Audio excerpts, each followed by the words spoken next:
is a meeting of the Public Safety Committee. I'd like to call the meeting to order, acknowledge that the press and the public have been duly notified of the meeting in accordance with the Freedom of Information Act. We have two members present. Ashley is not going to make it. Unavailable today. No citizens' comments. First item on the agenda then is to approve the previous meeting minutes of July 7th, 2026. They are in the packet. Move to approve. Second. Any comment? No changes. All those approved? Aye. Aye. First item under old business is an update on the Waterway Boulevard signage. Yeah, I don't know that we have a major update. We're still waiting on permitting last I heard, but I'll turn it over to Chief. This is actually going to tie in with Yeah. one of the new ones. E-bike one? No, the 5A. 5A. Oh, They're going to kind of coincide with each other. okay. So do you want to tackle it now, or? Discussion to change. Yeah, I make a motion that we, you want to talk about both of them at the same time? Is that what you want? Well, I think they kind of go together. Okay. Yes, sir. I make a motion Yeah, I'm good to with that. discuss both 4A and 5A. Perfect. Second, all those in favor, aye. Aye. Thank you. So what we've run into is we submitted the request for the encroachment permit, and they've sent back additional information they want to gather from us. And in the meantime, while we've been gathering that, we realized as tickets were issued to people who were parking on the path that's already been established, you can't park on the path. So people were getting parking tickets there, and we realized that there's actually signs already there that say resident parking only, giving the indication that you can park there. So there are only maybe a couple of locations that I found along Waterway where you could maybe fit a car that is not in the roadway or on the path. So our recommendation was to remove the resident parking only sign. With that, since we already have an encroachment permit for the pole there and the sign there, our other recommendation was to remove the resident parking only signage from that side of the road and replace it with a signage that says no motor vehicles on path. And then we accomplish both things in one.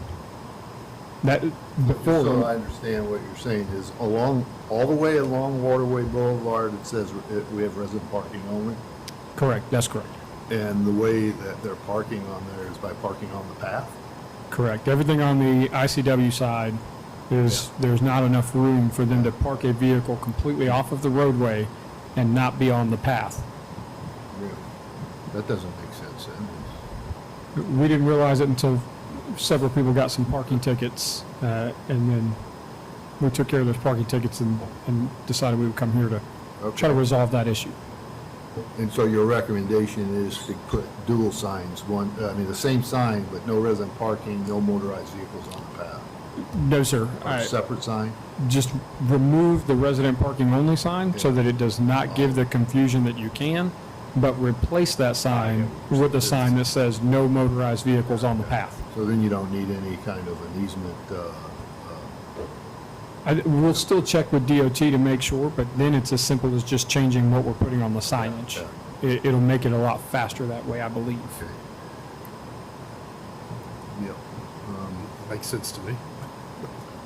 That is a policy change, Joe, on changing no resident parking on Waterway Boulevard. You would still have the ability to have residential parking only on the opposite side. Yeah. But You what just I'm saying can't is, park. right now, it says you can park there. So that's a Correct. policy change I think has to be approved by council. Correct, yes, sir. Well, I was going to say, I think it gets into you can't park on the pavement, you can't park on the sidewalk. Yeah. So the sign's just misleading, but if there's places, there's room to park in those few places, are we not letting people park? As long as you can get. You could. The downside to the sign is, once the sign is there, there is a perception, and we have Well, that's- learned that. Yeah, I agree taking down the sign, but we're not saying you can't park, but you have to find a place that you can legally park. Agreed, yes, sir. That's Now, right. it was part of the original parking and sign management plan that was approved by DOT. So it might, my recommendation would certainly be to have full council approve an action like this, just because it was such a big topic and something that did get approval through council in the first place. Yeah. But to David's point, he's suggesting that you could still resident park there, but as long as you could do it legally. Correct. Yes, sir. And are you saying that we do an ordinance or amend the ordinance to say no parking on the resident? No, sir. All right. I'm just saying we take the signs down. All right. Remove those Then signs, replace them with that's something good. else. Then we should probably take it to council and approve it at the end of the month. That, I don't even know though, if that's the case, do we need to have it at council? I understand, yeah, I We're not agree with changing what you're policy saying. then. Correct. So I think if that's the case, we can just move forward with it without having a council. I agree. I Because it mean, remains the same. yes, sir. Right now, the residents are parking there, but they're parking illegally. Correct. So what we're saying is you can still park there if you can find a spot to park legally, like not having wheels on the road and not blocking the path. Yes, sir. I see what you're saying. We're not eliminating the ability to park residentially on that side as long as you can do so in compliance with every other portion of our ordinance. Do you agree? That's what I'd agree, and again, I don't know if it becomes a problem later on that we have to put a sign up that says no parking on the path or the roadway. Well, I think you kind of accomplish that when you say no vehicles, no motorized vehicles Right. on the path. Yeah. If you park there, you made it on Parked the or path. active. I think we also need an information campaign to roll that out, though, because we're changing what people have been used to, so we'll have to, it shouldn't be Yeah. hard. It probably should be. Does that cover that one for you, Chief? Yes, sir. That covers both of those for me. So do we just kind of want to brief that at the next council meeting, Yeah, kind of? we can have an update.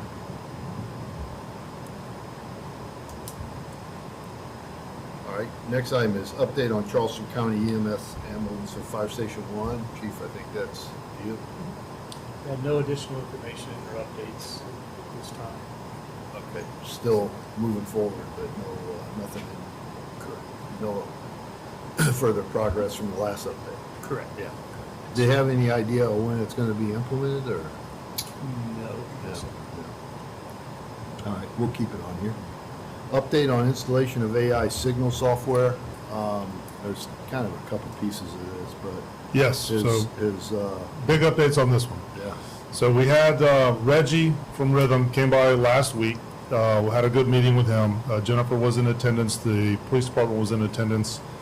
And I'm going to have her kind of go into detail, but the big picture takeaway is that we need to expand our coordination with SCDOT. That's the first thing to do. We have some key things that have to happen, and it has to go through them. It's not just an informing thing, it's really we have to kind of go through them. So we need to do that. The two major action items is the signal maintenance agreement. We've talked about that before, have to do that. And then we need to basically coordinate with them and determine if we need to make modifications to the signal plan. But Jennifer can go into detail. She's prepared an entire action list here for everything we need to do, so thank goodness we had her in that last meeting. But I'm going to turn it over to her to kind of go through in detail what we learned in the meeting and what our next steps will be. all right. Okay, hi, everybody. Kind of first and foremost is the signal maintenance agreement. We've talked about that even when I have been here before, where that kind of is on its own path. That needs to be coordinated with the DOT and or the town of Mount Pleasant, and y'all can decide how you got a couple different paths you could go. You could go directly and have your own signal maintenance agreement with the state, or you can ask Mount Pleasant Yeah. about that. So any more details, let me know. But that's kind of, I think Douglas has kind of taken that forward for kind of in his kind of bucket of items. Yeah, I think what he was looking at is we do it with DOT and then request to Mount Pleasant that they assist us with the actual maintenance of it. So it's a kind of we'll go through the state formally, but then a mother may I to Mount Pleasant for help. But that's on an independent path of the design of the. Yeah, yes, the rhythm engineering is not Right, involved in right. that at all. That's more of y'all made the choice to do a different type of detection at this location. It'll, an adaptive system, and so therefore, the DOT, you have been requested to do a signal maintenance agreement. I guess this is in no particular order, but also there will be some coordination that the town is doing, or city is doing with Dominion, because right now the plan for Rhythm Consultant is to put put the Q detector at the curve and kind of shoot that way. But it is a Dominion pole, so I know that Sean's kind of started that discussion with Dominion on whether or not they'll allow us on that pole. If that is not able to be put on the pole, then the city would need to put in a new pole and go through the encroachment permit process and all that. So I think there's more to come on that, but kind of more just from a briefing standpoint. A couple different pieces and parts. We'll need to do some more coordination, as Sean said, with the DOT on whether or not they need a traffic signal plan for what the system that's being put in. That's not currently in what Rhythm is planning as part of their scope, so that would just be potentially another cost that would need to be done. They're also not doing any changes to the phasing, and I know that that's been something you all have asked about of potentially having that be a protected left only Yeah. coming this way. That's not included in something that they're going to do. So what I would kind of suggest to move forward is that to get with the Department of Transportation. They did do a more detailed study there. They've they knew that was kind of going on as the AI traffic signal was going through y'all's process. So kind of marry those up and have that coordination. And I believe they've identified some, I don't know what the answer was to that analysis, but kind of get that answer, and then if there's anything that needs to be installed, that you guys could install Because that was a separate effort as well, and they were doing some data collection. What I thought timeline was to actually do it in July, but that's come and gone. Oh, they have completed that analysis was completed. They reached back out to the city, and with the adaptive system moving forward, they said that just a simple timing change isn't going to make a significant difference. But there are some other that will involve more equipment, but they wanted to, since the city's kind of moving forward with the taking over the signal, what I think we should do is take that to inform how the city wants to move forward. Yeah, basically, what's the suggestions here to help with, that, and then also like what's the results of that, the arrow. I just don't know what they are. So that's part of that coordination that Sean was talking about.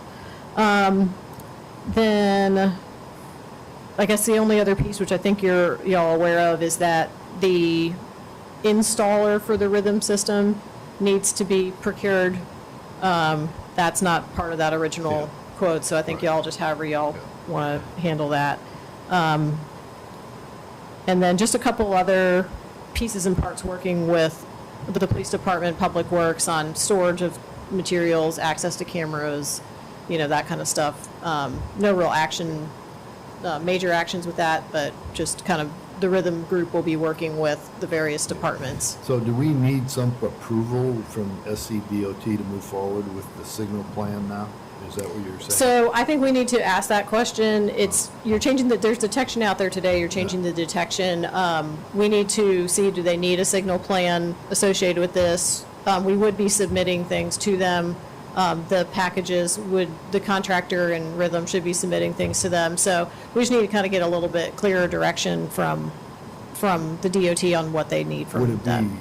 Would it be beneficial to have a meeting that includes whoever the decision maker is at DOT Yes.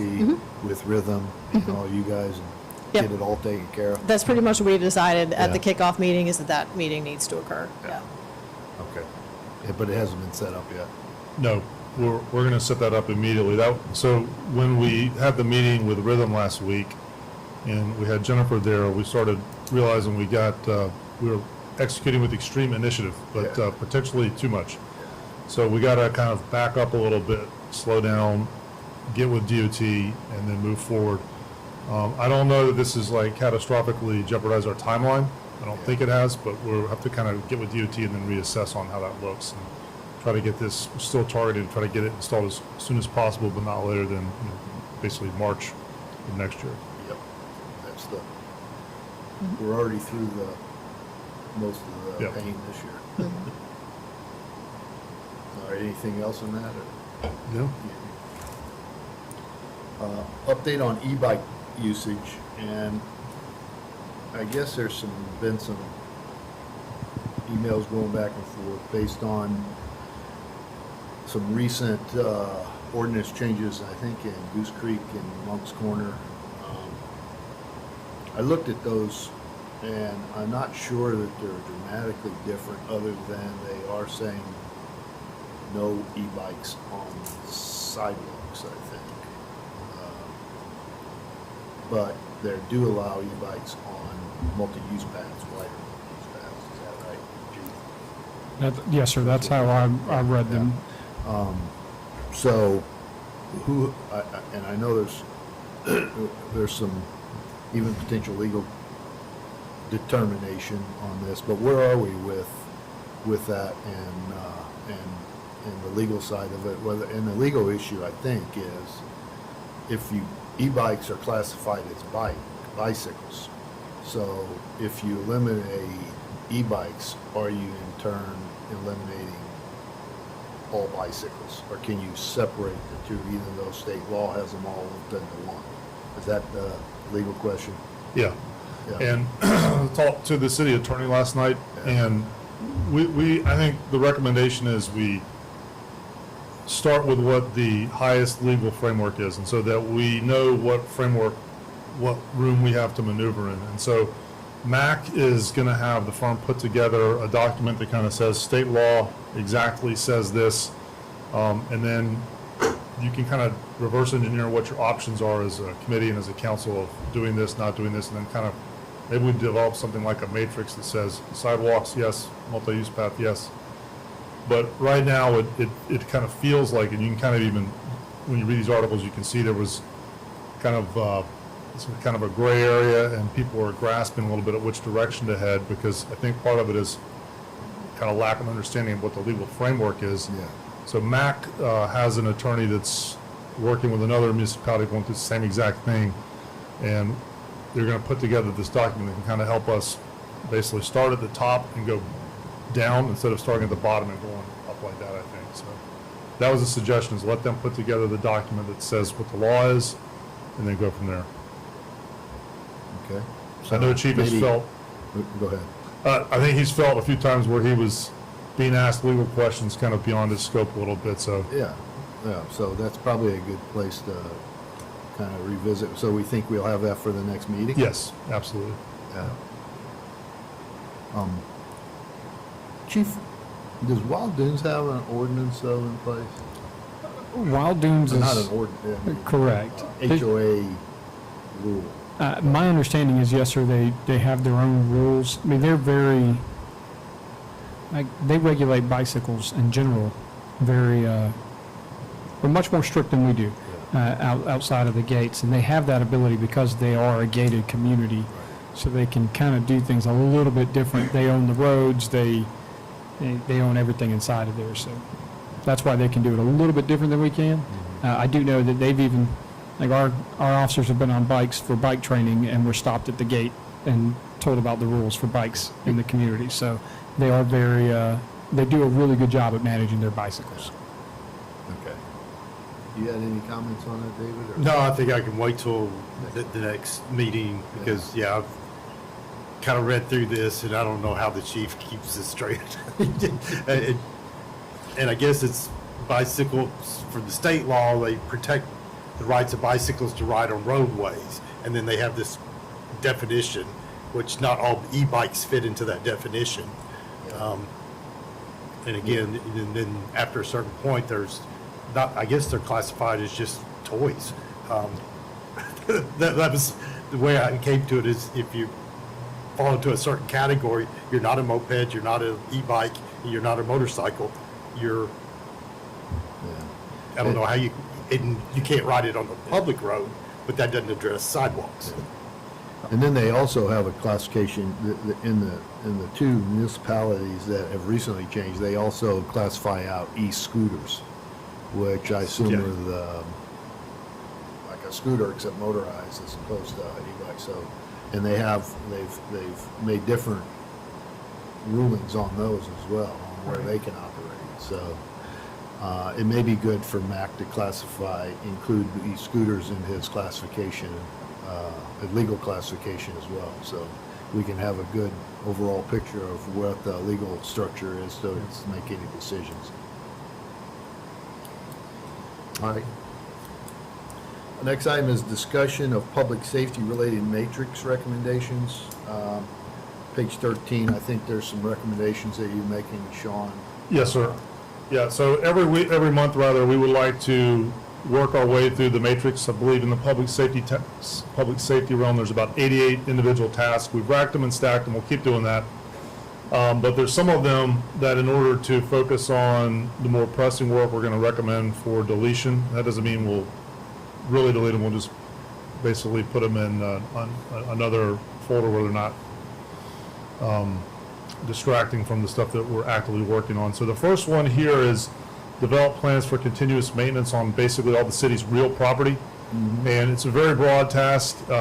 This is essentially, we're classifying this as business as usual. We always do this. The buildings are always under active maintenance and construction. This building right now seems to never not be under construction. We're looking at a new roof, a new wall, and a new air conditioning unit right now. So this is a very broad task. We're recommending it for deletion. If there was something else that was meant by this, we're really not able to determine that. So it's so broad, it's almost not overly useful.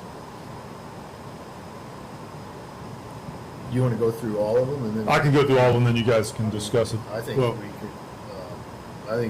you want us to vote on whether to delete these, I assume. Yeah, we're recommending for deletion, so I think, And I think we can, but we could probably handle them all in one. But I'd rather go through and just do them one at a time in case we're not going to delete them all. Yeah. We don't, but I was going to come back on the first one again from when all this stuff came out and got passed around.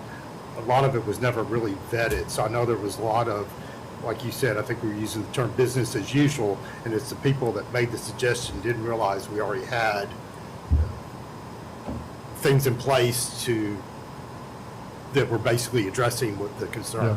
So I kind of felt like this was probably one of those where it's not having insight into the inner workings of the city. This was not a, Well, I agree that it should be deleted. yeah, I would too, so. okay. The second one is identify and promote an electronic process for residents, property owners, and businesses to proactively provide background information about the property and special needs of individuals there. Obviously, that has a lot of intrinsic value in it, and making sure that the first responders know what they're going to be going into from a property and personal disposition. This is actually already on our emergency preparedness tab on the website, so someone can go on there now and actually fill out that information today. I'll offer over to Chief if he wants to make any commentary on that, but it's something that's available now. I mean, maybe you could say we need to advertise it more, but we already have this capability. Is there anything else to add on that? No, in our community events, like teenagers and our other events, we're going to make sure that we highlight that opportunity. But like Sean said, it's readily available and accessible. We'll just continue to advertise it. I agree. Yeah. Okay. The third one is monitor safety conditions and rule compliance at the public dock daily, confirming the presence of a life-saving ring and evaluating the condition of dock surfaces and railings. Our assessment on this one is that non-compliance issues should just be reported through the non-emergency number. This one, again, is hard to understand. I wasn't here when this was built, but I understand the context of it. I mean, we have active patrolling, so we have units that go to that area every single day. We also have a camera there as well that has oversight of that location as well. So there might be some nuance here that I'm not aware of, but if there's not, we'll recommend this one because, again, it's business as usual. Yeah, I agree. it has a life-saving rating, Yeah. so I agree. The fourth one is increased public media messages regarding all safety matters. First off, all safety matters is extremely broad. What I think the chiefs do a good job of doing is taking all their data, they have a lot of data that you see in the monthly reports, and then they help use that data to put out targeted messaging. And they also have a lot of institutional knowledge here. I mean, a lot of people have been to multiple 4th of Julys. We know that water balloons, ice-filled water balloons, things like that have been a problem in the past. So they're very attuned to the specific issues here at the island. So they tailor their messaging for that. So we've had multiple Riptide messages go out this year, golf cart safety messages, fireworks messages. So again, I think we continue to use data to drive the messaging, and that's pretty much what they already do. So again, this one is, we classify that as business as usual. I think, I agree, and I think you guys do a great job of, especially in the last couple of years, of putting out constant updates on safety issues, whether it be flooding or what's going on the island on busy weekends. So I think you're doing a good job with it. Yeah. And it is a business as usual kind of thing, whether we can get better and continue to do, improve on what we do, but I think overall, I've seen a huge improvement on the communication. Yes, sir. Thank you. Well, they do a good job, and we're trying to stay in touch with the new and upcoming topics. So, for example, we just talked about e-bikes. So, Chief Cornett is working on an e-bike kind of safety campaign that we're going to hopefully be able to get to and do some messaging on in September, but he's working through some other stuff right now. So. I think it's, David, I don't know what your thoughts, but I agree. Yeah, I was on this one. It was kind of I think we've taken action since when these were generated that have improved our safety messaging and whatever. So I don't know, delete or close it is the right Yeah, term. we'll put them as ongoing so that it's not that we're deleting it, it's just, we'll give ourselves credit for doing what we were already doing. And it's acknowledgement that, I know there was a lot of hard work went into the matrix.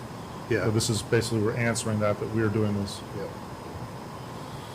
The final one is consider hiring independent consultants to assess performance and departmental needs periodically.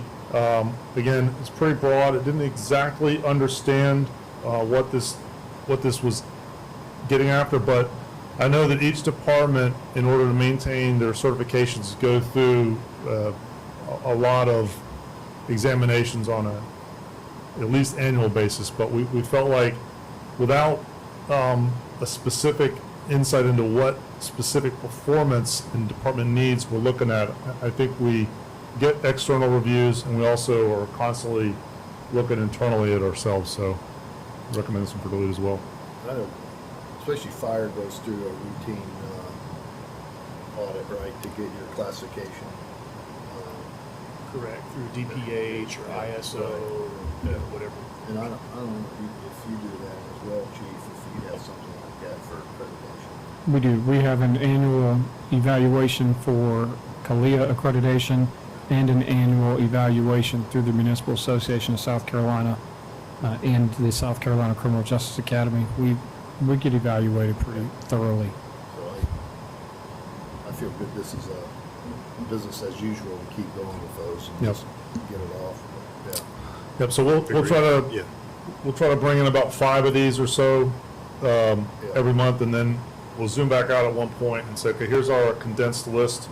And then if we have any additional recommendations, I think what we talked about a few months ago was you would like to deal with only those things that only you can deal with as committees and councils, and we'll take the rest of the stuff on. So we'll make sure we identify those and then understand your direction and guidance on what the staff will work on. I think that's the right plan. But under new business, we've already talked about 5A. Leaves 5B, which is discussion of the flashing light system at 20th and 43rd Avenues. Page 14 shows some communication with DOT and also a kind of like a drawing of what you're proposing. I don't know who wants to talk about this one. Yeah, I'll start off and then Chief, you join in with me. So there was, I think there's been general interest by some community members in having some kind of system like this at certain locations. So these two locations that are identified in the packet were kind of some of the newer ones to be brought up. So these, I think these RRFBs, rectangular rapid flashing beacons, have been topics of discussion in the past. And I think they were off, the community lost interest in them because some of the flashing lights created a distraction or were looked at as kind of a nuisance. But I believe these things have kind of evolved, and so they're a little bit more sophisticated now. They don't flash continuously. They flash only when they're activated, and they stay active for a few 10 seconds or 15 seconds or so. So this, we brought this topic in here to essentially see if there's any interest in continuing the conversation and examining if this would be a worthwhile project or not. And so we just wanted to kind of put that out there. But Chief, did you have anything you wanted to add on these? No, sir. I think the big thing, I don't know why I said no and then kept talking. Yes, sir. The big thing in the past has been that we've looked at them and just kind of discussed them, and I don't know that we ever really said, hey, we want to go forward or don't. I'm a huge proponent. When we first started talking about this, Secretary Hall was still the DOT secretary, and I remember standing on Palm Boulevard having a conversation with her specifically about these. And her only concern was that in a residential area, there had been some complaints about the flashing at night. Talking with our District 6 traffic engineer, he says that he actually does not see that as a complaint that he receives very often. Since we've had those discussions initially, these things have come a long way and have certainly become more popular. I am a huge fan of these. I think when placed in the proper areas, they are a life-saving device that can really help us to ensure that our pedestrians can cross the road safely. So, I think an additional one needs to be looked at 21st Avenue. Or right after the S-curve? Right after the S-curve, before, between 20th and 21st, I think. But, or 22nd, right there at the other side of the S-curve, you know what I'm Yes, sir. talking about. But that, I've seen cars there, I mean, they're going pretty high speed coming through there when there's, and that's also a golf cart, path to get over to from the neighborhood. They cross there to go over to the golf, Chief's looking at me. It's technically not a golf cart path. They're just crossing the road right They're there. crossing them, and I think that, no, the cars just don't stop for pedestrians. So Yes, I sir. think that's another high priority spot, and I think they're a good idea in certain high volume pedestrian crossing areas. I agree, that's a good spot. That is, when I look to do pedestrian crosswalk enforcement, that's the spot I typically will target, because Yeah. it is one that I think should be addressed a little bit better. That one and the one in front of Harris Teeter, Yeah. or by Harris Teeter. Yeah. I think those are the, Now, there's also, though, I That's read in here that there's DOT would require that you have a sidewalk access on both sides, so it can't go to a grass area, or a non-sidewalk, side of the street. correct. Yes, sir. That was, I think, we got kind of looking at what the specs would be, what we would need to do. We would have to have a study of the area, and we would have to pay, the city pays for the installation, which would include the concrete pads. Roughly, it's $10,000 to $15,000 per crosswalk, is my understanding when we looked at this last time. So what would be what are you recommending as a path forward then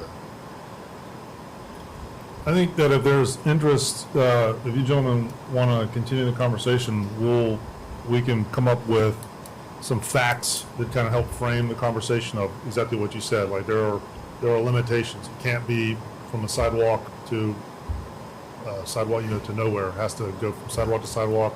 There's costs. Who would pay? Are these potential nominations for TST projects? You know, that sort of thing.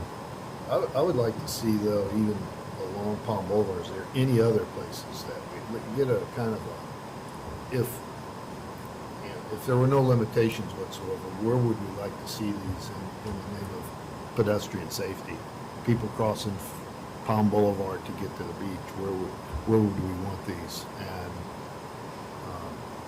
And let's look at it and kind of more comprehensive look at it, and then decide which way we want to go with it, based on your analysis of it. Okay. Do you agree, David? Or? I would, and with the 20th Avenue, again, I'm kind of looking at that one being, I would really agree with that. Kind of question, do we really need that at 41st, because you have a four-way stop. But yeah. At 43rd, you mean? 43rd. Oh, 45th, I was thinking 41st, maybe that's why. Yes. I was thinking, why would you put it there? Okay, 43rd is further down. Yeah. Yes, sir. I don't know how big Yeah. that crosswalk is, but. The other, what you kind of addressed is, again, being clear that it's a push button, that it's the only lights when somebody actually activates. My question would be, is there a timing limit on how long Yes, sir. between cycles, I guess, is if somebody pushes it, goes across the road, and, a minute later, the next person comes and pushes the button, and you're stopping traffic. Do these things have timers in them? I don't know. I believe they do, but I am certainly not an expert in Right. these things, so I think that would be a good question to ask one of our manufacturers when we're looking into it. But I guess, yeah, what's the next as for this committee to make a recommendation for council to I look? think you're directing us to basically provide something like an information paper and a fact sheet that kind of scopes what these are, what they are not, where they could be used, where they can't be used. And then Jennifer, feel free to weigh in on any of this if you want. We're walking all over your Writing world down right all now. the questions. Yeah. So, Yeah, and then I think if you bring it here, then I think we ought to get that and then come to some recommendation that if we want to take forward to full council for approval for the funding of it. yeah. But we ought to make sure we got everything kind of where we want them, any potential barriers to put them in those places, and what we need from DOT. Yes. And the funding, I think, would be a good, any kind of grant opportunity for these things. Yeah, I thought that would be, was a good point. Would be good.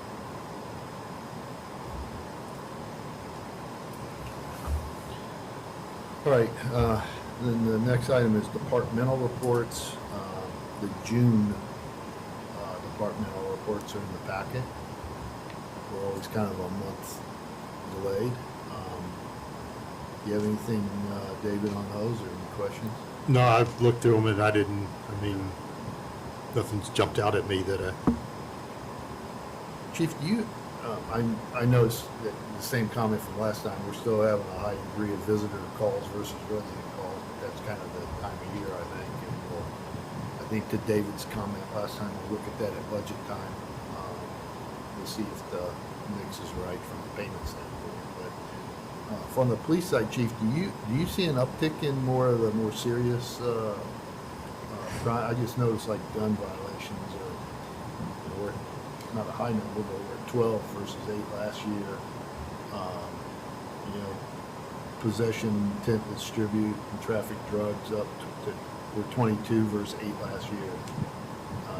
Just seems like there's a little bit of an uptick in what we would classify as more serious kind of crimes. We do typically, because we have more people on the island, we do tend to see a slight increase. You will see, I was just looking over the numbers for the next report, and it looks like they are continuing up this time of year. We would typically start to see those numbers go down next month. Okay.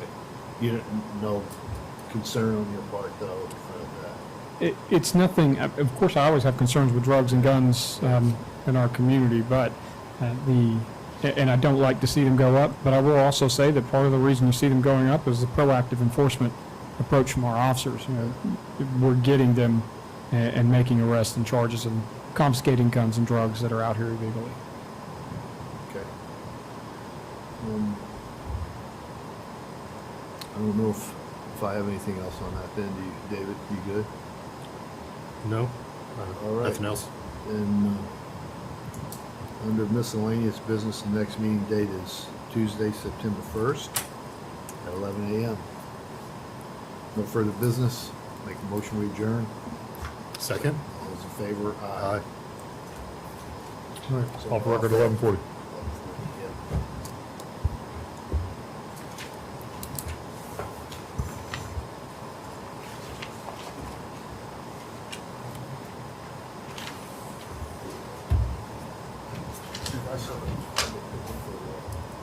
Thanks for sticking around. Yeah, of course. Appreciate it.